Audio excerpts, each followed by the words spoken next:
Looking for a fun and informative podcast all about training working dogs? Look no further than the LWDG Pod Dog. This weekly show is hosted by me, Joanne Perrott, founder of the Ladies Working Dog Group, and I chat to experienced trainers and experts in the field who will give you helpful tips and advice. Whether you're just getting started or you've been working dogs for years, this podcast will have something for you. So pull up a chair, pour yourself a cup of coffee and tune in to LWDG Pod Dog, and let us help you build a better bond with your best friend. Hello and welcome to another episode of LWDG Pod Dog. This week we are joined by Emma Healy-Wilcock, who is a pet photographer specialising in working with Gundog breeds. Her work has been featured in magazines and online, and she has a unique approach to capturing the personality of her subjects. We recently had Emma working with us at the Gundog holiday, and her photographs were absolutely fantastic and brought loads of joy to the ladies who joined us. We recently had the opportunity to chat further with Emma about her work and how she became interested in photography. How are you, Emma? I'm very well, thank you. How are you today, Jo? Very well. Loving the photos. Today I've had the opportunity to download them all to my computer to look through them. I've already had a wonderful look through them, but really have them ready, and I can't wait to replace some of the images on our website with your amazing photos. Tell me, Emma, what was your journey from hobbyist, from starting out in photography to becoming a professional pet photographer? So for my 30th birthday, I got a DSLR camera from my mum. I took it out of its box and put it on manual. And straight from that, I decided that I would not take it off manual until I knew exactly how to use it. My own little dog is a Hungarian Vizsla, so I had an amazing practice model to use, who has now, she's not trained, unfortunately, as a Gundog. The next one will be, but she was a little old at the time to start training her. But she is pretty much trained as a photography model. So I started from there. That's quite a brave thing to do, because most of us sort of leave her in auto and go, okay, you'll stay in there and I'll just let the camera decide for me. The creative opportunities I found when I put it in manual created something that was in my head.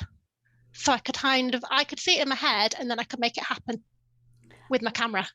Whereas when you have it in auto, it's pretty much what the camera thinks you should have, not what you kind of want to get. So actually by doing that, it kind of creates, I don't know, something a little bit more magical. Absolutely. And there is so much more creative opportunity in manual, isn't it? Oh, massively so. I also think when you have it in manual, it gives you an opportunity to really see the whole range of photos that are potentially in front of you. Yes, totally. So Emma and I chatted briefly on the holiday, because many people won't know this about me, but I went to university to study documentary photography, and we chatted about how much it can be very difficult to be in love with your own work, because you see the flaws before you see the wonderful thing everybody else sees. So when you're capturing a dog's personality in photos, how do you go about that? How do you go about capturing the dogs that we all love? Kind of one of the main things is getting down really low. So you generally see me rolling around in the mud. So actually when you're at the dog's eye level, and then manual settings, which I won't particularly go into because nobody wants to be bored, I'm pretty much just looking exactly at that dog. But when you then capture that, you're seeing the dog straight in the eyes, which isn't actually normally how we look at dogs. Which when you're capturing the eyes, you're getting that really sharp focus on the eyes, but everything else going to the distance is a little bit more blurry. If you've got a shallow depth of field, it just really draws your eye to that dog, and kind of making sure that where I am and where the dog is and where the light is, will capture it just right. So if you've got a black dog, having the sun shining on the black dog will make the coat beautiful and glossy and really stand out. You made that sound perfectly easy then, but I know, from watching you over the 3 days we were with you, you literally were rolling around on the floor. Every time I looked for you, you were in the hedge, on the field, you were by a tree. You really were constantly around the entire environment, weren't you? I think it'd be a glamorous thing. It's really not. bad on the dry day, on the wet afternoon. I was like, rather her than me, because at that point you're not only on the ground but you're also soaking wet. Yes. But you did manage to capture shots which we could never have got ourselves. You know, I think a lot of us, we go out and we take our magic phones that can pretty much do quite really lovely photos. Yeah, totally. But they don't capture animals well, I don't feel. They can't capture their movement or what we see in them, can they? No, I don't think they can. And it's like I do a lot of mountain climbing, my own dog, but I'm not quite fit enough to carry my DSLR up. So I get some really nice pictures of her, but not ones which I want to put on my wall, because the phones just don't quite do the same job, unfortunately. And we had lots of dogs looking at you slightly strangely, like, why is this lady on the floor? Day one. By day 3, they had accepted you were part of the environment. Do you think that it's the time that you're spending with them where they suddenly become, they weren't not seeing you, but they were so used to seeing you, you became unimportant to them? Is that quite important in your work? It can be for the training aspect, because actually the training comes first. If I'm doing, which I'd do quite a bit of, one-to-one shoots, them getting used to me, and very weirdly. So I have a little bit of anxiety about my voice, because it is quite high-pitched. Used to get bullied as a kid. So this is quite a big thing for me, doing this podcast and getting to hear myself back at some point. Dogs love it. I never knew until I started this actually how great it could be having a high-pitched voice, because I'm a really excitable person to them. So I start playing and talking to them like, this is great, you're so exciting, which again gets them more sort of enjoying the actual shoot itself. And that can be such a unique point of you, really, Emma, isn't it? Like, you know, we talked about this before we did this podcast, and you were saying about how nervous you felt about doing it because of your voice. But like you said, it's almost like your superhero weapon when it comes to dogs, because you make some noises and they literally look for you. Do you now see what was maybe a negative growing up as being a fantastic positive for what you do? Completely now, yeah. It's now something that I'm actually kind of embracing a lot more, by the fact that I think if I had a different voice, it wouldn't actually have the same effect. And when I'm on the ground as well, it's a weird place for me to be for the dogs, because they're like, people aren't normally on the ground. What are you doing? So I tend to get very wet ears at points, because dogs are kind of get, hello, who are you? We've got some lovely photos from that weekend of my spaniel, like literally laying next to you, like, oh, if you're gonna have a nap, I'll have a nap with you. But yeah, none of them were upset by you being there. They were just really curious, and those curious looks ended up being wonderful shots, didn't they? Yeah, and it's like when I do the studio stuff as well, Gundogs are great because they tend to just sit where you tell them. And when they're too well trained, they're almost a little bit harder, because I can't actually get their attention to look at me. But often what will happen is that I'll make a funny noise and stuff, they run at me and then come for cuddles and then go back up to where they were. So it kind of just makes it a really big game.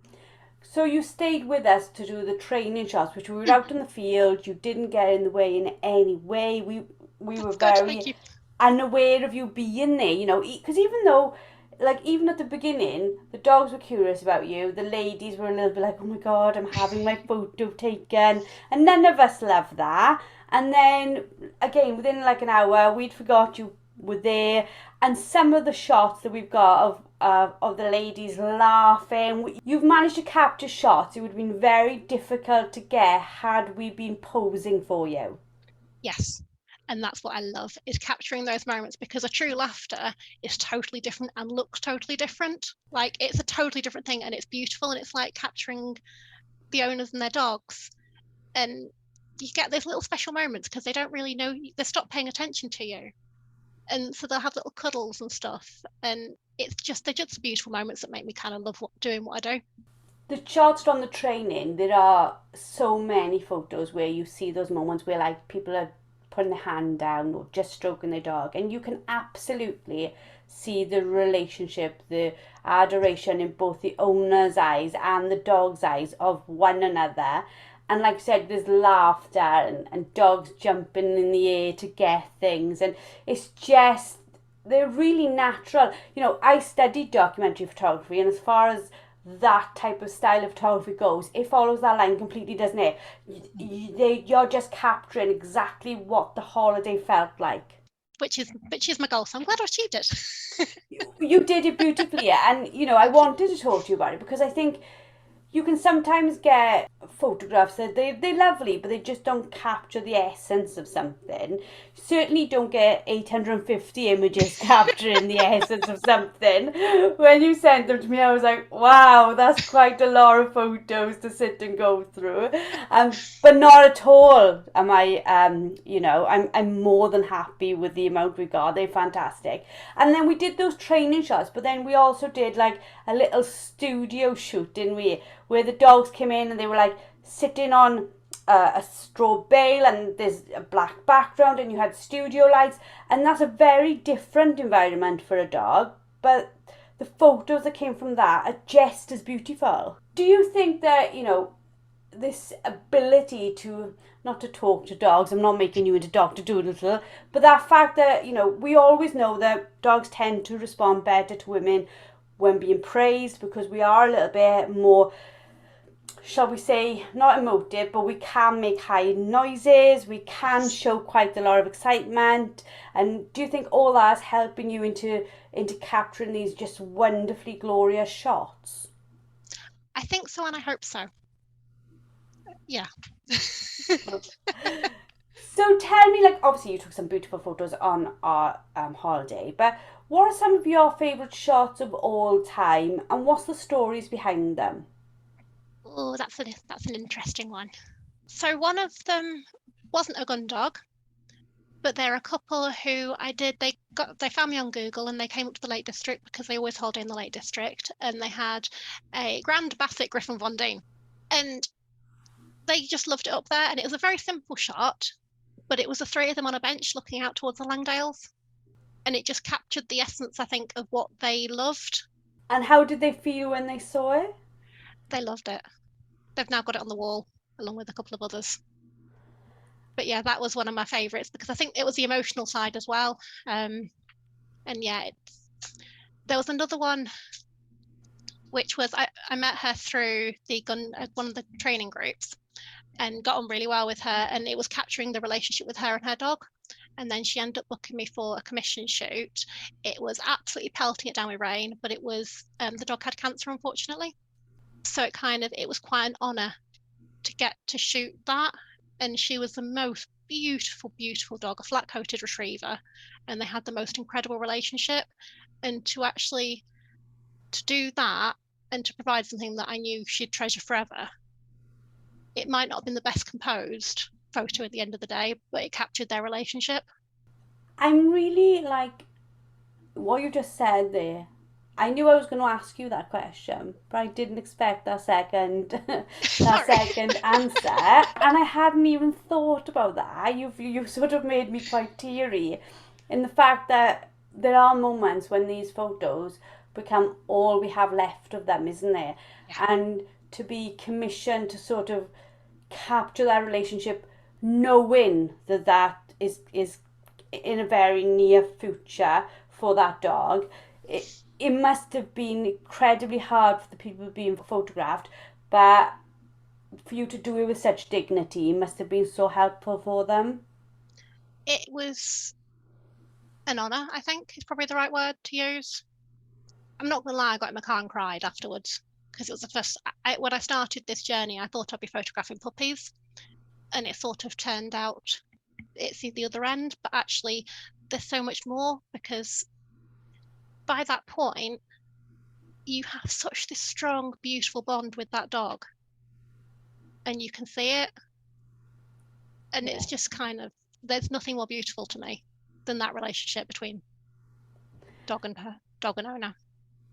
I always say to people, like, obviously, I've got a husband I love very much and a family I love very much, but I adore the time with my dog because not because she can not answer back, because that would be too easy to say, but there is something I think in a dog's eyes that Yeah, says you are the best thing in the yeah, world, and as much as my family love me and everybody is fantastic, there's something in a dog that makes you feel like nothing else can feel. And when Yes. there are these breeds who are working for you as well, not only do they look at you and say, I love you to death, but I'll also do anything for you. Yeah. And that is something that is so phenomenal. Like, it is incredible. Shots that Emma's just spoken about, we're going to try and include on the blog that goes along with this podcast. So if you want to see some of Emma's shots, you can just go along to our website, go into the blogs, and you'll be able to see some of those. What is your advice for aspiring pet photographers? Get down low, lay on your belly, get in the mud, make really silly noises. I've got to be honest though, I think there was so much more than that to what you did. Like, because I could lay on my belly and be bored in about 5 minutes of being down there. You really do have an eye for capturing those moments. So of the 850 odd photos we ended up with, how many photos did you take? About 2000. So I don't call that many. I'll call duplications essentially, because if there's a shot that I want, I'll take it maybe a couple of times to make sure that I'm definitely getting one sharp, especially when it's the outdoor and the portraits and it's very rainy, because my camera can sometimes focus on the rain, which isn't ideal. So I will take a couple more than I'm not going to need, but I don't actually take like thousands above what you end up with.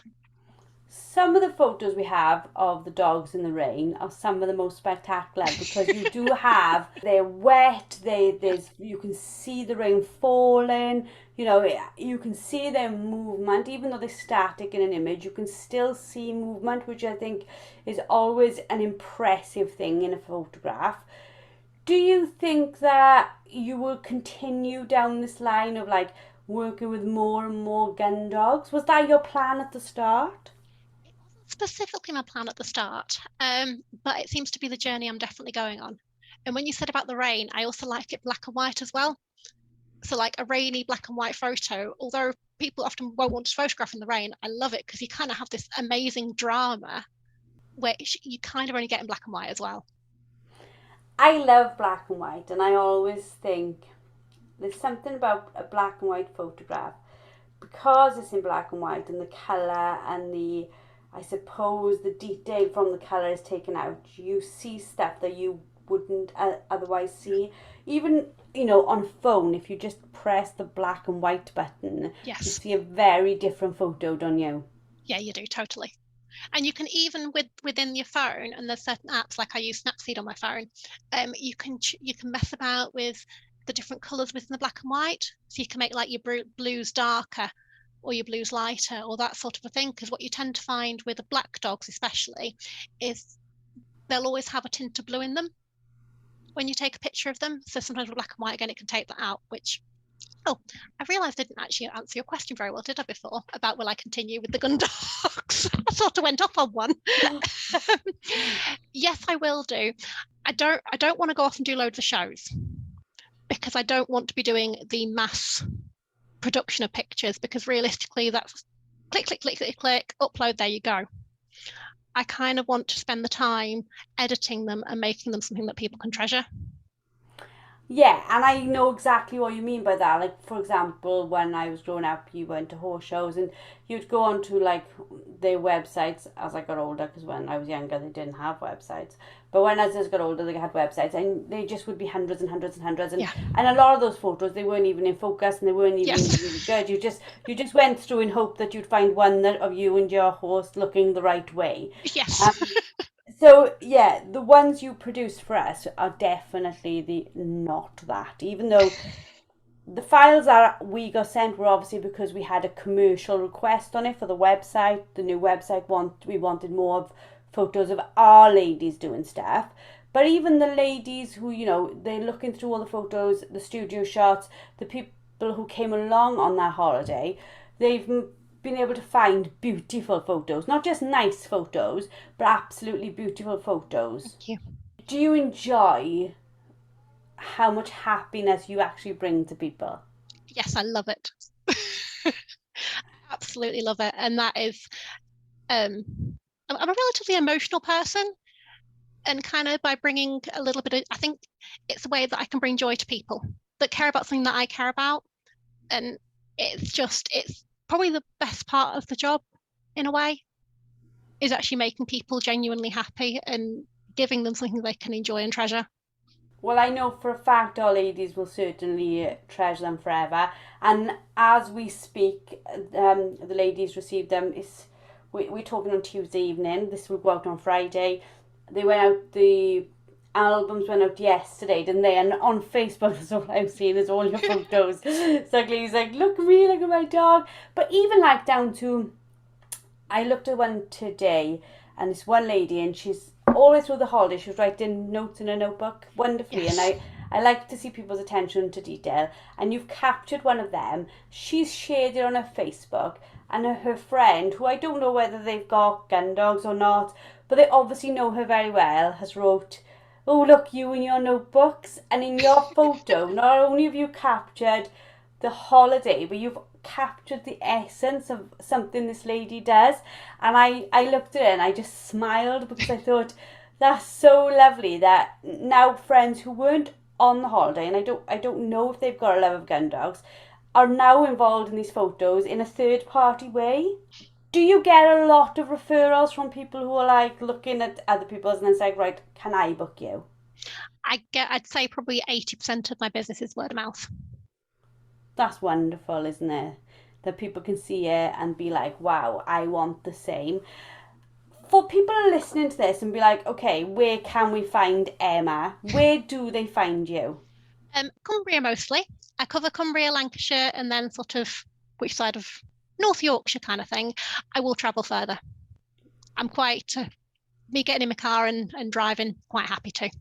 So if it just obviously be covering fuel kind of thing, but generally anywhere. But I use Broad Oak, where we were shooting, where the holiday was. They very kindly let me use their barn to set up the studio, which is amazing because it's perfect for it. Yeah, it is absolutely perfect for it. And there's such lovely grounds around there as well, isn't it? Definitely. There's arranged regardless of the weather. We were very lucky to use that as our base for the Cumbria holiday. But everywhere, you know, I've never spent that much time in Cumbria at all, I don't think. And we were staying just by Lake Windermere, and I was like, you could be up here for a month and not see everything that there is to see. And coming from South Wales, you know, I'm used to windswept mountains, that type of thing. But it's got a very, very different type of mountain feel to what we had. So I think people coming up to you could have amazing shots in a very unique location, couldn't they? Oh, completely. And I do quite a bit in the actual Lake District itself. And there's certain locations which are quite accessible too, which I use, where you've got sort of water, woodland and mountains and the whole lot in the car parks nearby. So if anybody's listening to you, what is your website? How do they find you on Facebook? The Pop-Up Photographer. The Pop-Up Photographer. And the website? At www.thepopupphotographer.co.uk. Fantastic. I try to keep it as simple as possible because no one can spell my surname. When we first started the Ladies Working Dog Group, it still is www.ladiesworkingdoggroup.com. I hadn't actually thought of how long that is. So now we have as well www.thelwdg.com, which redirects to the website, because I think that's far easier for somebody to remember than this huge thing. Well, thank you very much for talking to us today, Emma. It was a delight to have you. It's been a delight to speak to you on this podcast. If you are listening in and you would like to see more of Emma's work, you can go over to our Facebook page and have a look at some of the pictures there. There's also links straight through to Emma, or you can go direct to her website and see her shots there. So thank you very much again, Emma, and hopefully we'll be using you shortly for another event. That'll be amazing, and thank you so much for having me. It's been very enjoyable, actually, considering I was pretty scared. Thank you. You have been a wonderful guest, and to all our listeners, thank you for listening in this week, and we look forward to speaking to you again next week. Thank you for listening to LWDG Pod Dog with me, Jo Perrott. Now, we all know training a dog takes time, energy and patience, but our lives can be really, really busy. Don't worry, the LWDG has got you covered. Join us for our free planning workshop where we'll show you how to use short 10-minute training sessions each day to fast forward your dog's education. Our experts have years of experience in training dogs and will help you get started on the right foot. Register now and start making progress with your furry friend today. Go to our Facebook page, the Ladies Working Dog Group, and click on the pinned post, or visit www.thelwdg.com.